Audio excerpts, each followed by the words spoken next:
students, welcome to science class. My name is Rashmi and I am from Raj International School, and today I am going to start new chapter, and the name of the chapter is some natural phenomena, and that is chapter number 15 of your science book. Clear?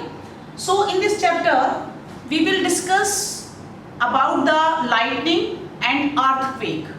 भूकंप कैसे आते हैं और बिजली का चमकना या बिजली कैसे चमकती है या उसके पीछे क्या साइंटिफिक फिनोमिना है या क्या साइंटिफिक रीजंस हैं उसके पीछे।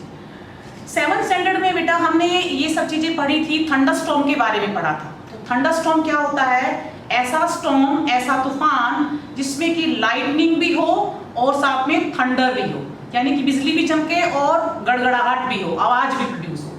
क्लियर? सो यहाँ पर हम सिर्फ लाइटनिंग के बारे में पढ़ेंगे कि बिजली कैसे चमकती है। बिजली का चमकना हो या थंडरस्टॉर्म हो या साइक्लोन हो, ये सारे के सारे बहुत ही डिस्ट्रक्टिव होते हैं, बहुत नुकसान होता है इससे। ठीक है? और बेसिकली जो साइक्लोन आते हैं या थंडरस्टॉर्म जो होता है, जब तूफान आता है तो उसमें बिजली भी चमकती है, हवाएं भी तेज चलती हैं, है ना, और पेड़ गिर जाते हैं, बिल्डिंग्स जो है वो कोलैप्स हो जाती हैं, तो बहुत ज़्यादा डिस्ट्रक्टिव मैनर में है।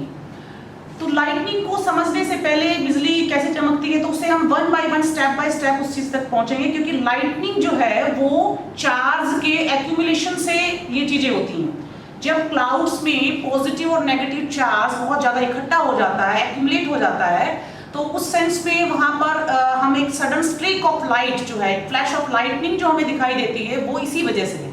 तो पहले हमें ये समझना होगा कि what is the exactly electric charge. Electric charge क्या है?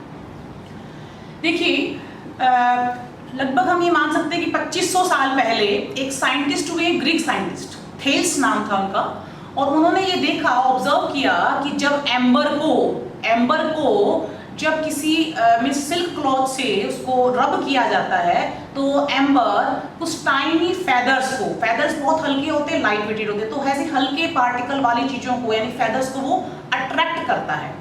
तो उन्होंने ये ऑब्जर्व किया कि इससे रबिंग करने से ही ओनली ऐसा क्या क्रिएट हो गया एम्बर पर कि इसने टाइनी फेदर्स को अट्रैक्ट करना शुरू कर दिया। तो उन्होंने ये कहा कि इस पर रबिंग करने से एक फ्रिक्शन से, यानी कि उसमें क्या हुआ है, एम्बर पर चार्ज आ गया है, और उसी को उन्होंने कहा कि इलेक्ट्रिक चार्ज प्रोड्यूस हो जाता है जो कि फोर्स लगाता है उन फेदर्स पर, जिससे कि वो उसकी तरफ अट्रैक्ट होते हैं। क्लियर? तो यानी कि इतने टाइम पहले ही ये चीजें जो हैं ऑब्जर्व की जा चुकी थी, और उसके बाद जस्ट साइंटिस्ट ने और अपने डिस्कवरीज और उन्होंने ऐसे एक्टिविटीज परफॉर्म की, बहुत सारी चीजें, और तब ये रिजल्ट निकला कि रियली कि जब हम दो ऑब्जेक्ट्स को रब करते हैं, रब करने के बाद क्या होता है कि बेसिकली उन दोनों ऑब्जेक्ट्स पर कोई ना कोई चार्ज प्रोड्यूस होता है ना। Electric charges are of two types, positive charge and the negative charge.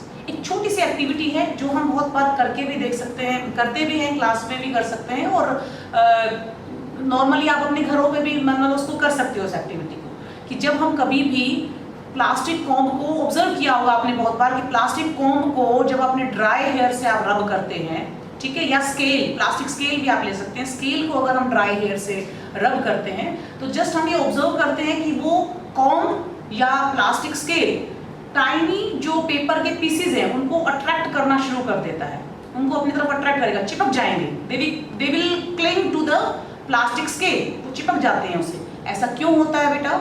कोई भी चीज अपने आप से तो ऐसे नहीं होता है कि कुछ चिपके या कुछ भी है, तो कुछ ऐसा अगर हो रहा है तो उसके पीछे रीजन ये है कि बेसिकली जब हम रब कर रहे हैं कॉम्ब को अपने हेयर से, तो कॉम्ब पर कोई चार्ज प्रोड्यूस हो गया है, इलेक्ट्रिक चार्ज आ गया है, और वो चार्ज फोर्स लगाता है टाइनी पीसेस ऑफ पेपर पर, जिससे कि वो उसकी तरफ अट्रैक्ट होते हैं। क्लियर? तो ये हम कह सकते हैं कि बेसिकली चार्ज जो होता है, चार्ज जो प्रोड्यूस हो रहा है वो किससे हो रहा है? रबिंग करने से हो रहा है, रब करने से हो रहा है। और चार्ज जब दो ऑब्जेक्ट को हम रब कर रहे हैं पर्टिकुलर, तो दोनों पे ही चार्ज आता है, दोनों पे ही आता है, एक पॉजिटिव आएगा और एक पे नेगेटिव चार्ज आता है। क्लियर? ऐसे ही एक एक्टिविटी और है कि जैसे अगर मान लो मैंने बैलून है, ठीक है, और बैलून को मैंने क्या किया, जस्ट उसको रब किया, मैंने सिल्क वुलन क्लॉथ से उसको रब कर दिया, वुलन क्लॉथ से एक बैलून को, इन्फ्लेटेड बैलून को रब किया। क्लियर? तो वो जो बैलून है बाद में आप देखेंगे कि वो दीवार की तरफ चिपकने लग जाता है। नॉर्मली तो बैलून अट्रैक्ट नहीं होगा बॉल की तरफ, लेकिन जैसे ही उस बैलून को आपने सिल्क क्लॉथ से या वुलन क्लॉथ से उसको आपने रब किया, तो रबिंग करने के बाद यानी कि ड्यू टू फ्रिक्शन उस रगड़ से उस पर चार्ज आ जाता है बैलून पर, और वो बैलून दीवार की तरफ अट्रैक्ट होता है। क्लियर? तो इस तरीके से हम कह सकते हैं कि चार्ज जो है प्रोड्यूस होता है।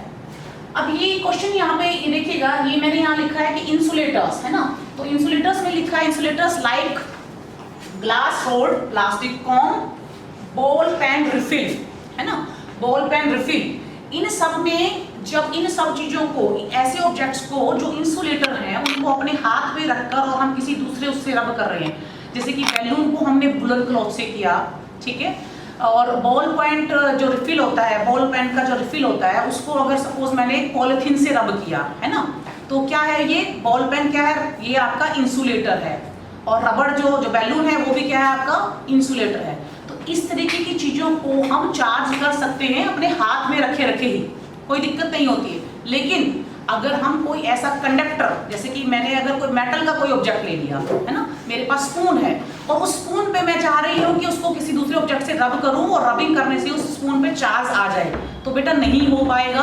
क्यों नहीं होगा? Because metals are good conductors, है ना, तो मेटल गुड कंडक्टर है, वो चार्ज क्या होगा, हमारी बॉडी में, उस स्पून से हमारी बॉडी में जाएगा, मीन्स हाथ में जाएगा और बॉडी से वो फिर अर्थ की तरफ मूव कर जाएगा, तो वो चार्ज नहीं हो पाएगा। ठीक है, तो चार्ज जो है वो चार्ज स्टैटिक होता है और ये अपने आप से मूव नहीं करता। जो इंसुलेटर्स हैं, इन सब चीजों में जो मैंने यहाँ नाम लिखे हैं, ग्लास रोड, ये सब इंसुलेटर्स हैं, इन सब में चार्ज प्रोड्यूस हो जाता है रबिंग करने से, और ये चार्ज वहां पे स्टेबल रहता है, स्टैटिक चार्ज होता है, और ये अपने आप से मूव नहीं करता। नेक्स्ट देखिए, friction changes both the friction charges both the objects, है ना, फ्रिक्शन से दोनों ही ऑब्जेक्ट्स पे चार्ज आता है। क्लियर?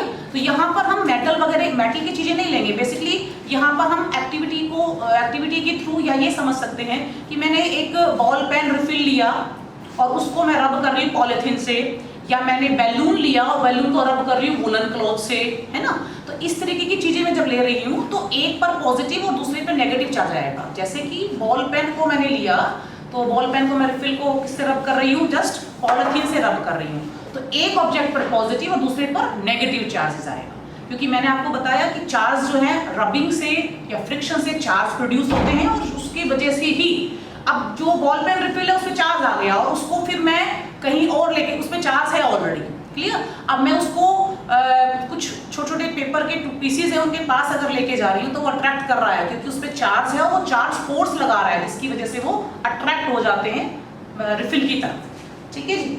अब यहाँ पर आप देखिएगा, जस्ट मैंने ये भी आप समझ सकते हैं, glass, woollen cloth, hair and refill, इन पर कन्वेंशनली ये माना जाता है ऐसा, है ना, तो इसको हम ये मान के चलते हैं कि इन सब चीजों पर जो ये नाम लिखे हैं, वुलन क्लॉथ, हेयर और रिफिल, इन पे पॉजिटिव चार्ज आता है। ये very important, this is very important, ये आपको पता होना चाहिए, इसमें कंफ्यूजन नहीं होना चाहिए कि किस पे नेगेटिव आएगा, किस पे पॉजिटिव चार्ज आएगा।